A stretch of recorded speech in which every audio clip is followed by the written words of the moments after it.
अंबड तालुक्यातील मौजे चिंचखेड येथील प्रगतशील शेतकरी मदन विठ्ठलराव पैठणे यांनी त्यांच्या शेतात आंतरपीक म्हणून लिंबासोबतच मोहरी आणि हरभऱ्याचं पीक घेतलंय।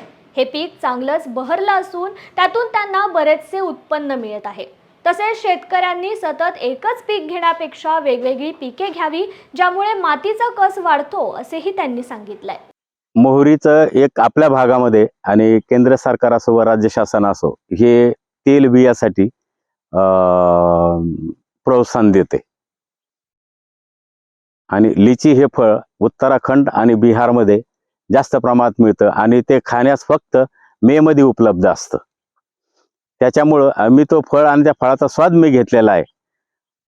त्यामुळं मला जे आवडलं मी त्याचा पाठलाग केला। रोप कुठं मिळतील तर मला एक औरंगाबादमध्ये एक नर्सरी भेटली। त्या नर्सरी मला मी सांगितलं की बाबा मला लिचीचे झाडं पाहिजेत। मग त्याने मला 1-2 महिन्यानंतर मला लिचीचे झाडं त्याने 30 झाडं सांगितले होते त्याला। मी एक लावून आपल्याकडे येतो का नाही हा प्रयोग करणं फार महत्त्वाचं आहे। कारण 25-30 झाडं जातील आणि आले तर त्याचं फळ आणि आंब्याच्या झाडासारखं फळ झाड होतं त्याचं। छोटे आपण जे कलमी आंबे लावतो तसे, तर तोडायलाही चांगले आहेत आणि खायला सुद्धा स्वादिष्ट फळ आहेत। आणि त्याचं मार्केट रेट काय आहे? मार्केट रेट त्याचा 500 ते 600 रुपये, 100 रुपयापासून तर 500 ते 600 पर्यंतचा रेट आहे किलोवर।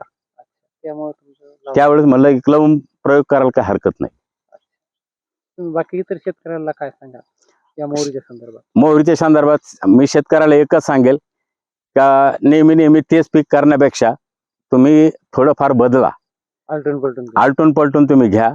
अगोदर तुम्ही सोयाबीन घ्या, मूग घ्या, याच्यानंतर तुम्ही मोहरी घ्या आणि 2-3 महिने तुम्हाला जमीन तापायला मिळतातच आहे परत मशागत करायला।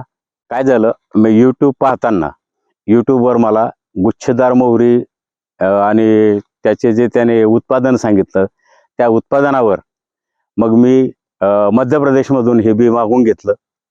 मला ते ज्यावेळेस त्यांच्याकडून मला बी मिळालं ते बी मला 850 रुपये किलोना मिळालं ते। आणि मग तो एक प्रयोग म्हणून शेतीमध्ये मी हा करून पाहिलेला आहे। तुम्ही हे पीक किती घेतला, किती गुंठ्यात लावला आणि किती उत्पादन होईल काय होईल त्या संदर्भात काय सांगा? तसं जर पाहिलं तर हे 1.5 एकरचा प्लॉट आहे। 1.5 एकरमध्ये मोसंबीचं जर आपलं लिंबोणीचं जर जागा सोडली तर हे जवळपास 1 एकर भरेल आणि 1 एकरमध्ये अपेक्षित उत्पन्न मला 15 क्विंटलचं आहे। त्यांनी अनुमान काय सांगितलेलं आहे? त्यांनी अनुमान 32 क्विंटलचं सांगितलेलं आहे, पण एकरी 32 क्विंटल सांगितलं, पण 32 नाही आपल्याला 15 जर मिळालं तर कापसापेक्षा किंवा इतर पिकापेक्षा हे परवडतंय। या मोहरीचे फायदे काय काय? मोहरीचे फायदे, या मोहरीमध्ये 46% तेल सांगितलंय त्यांनी।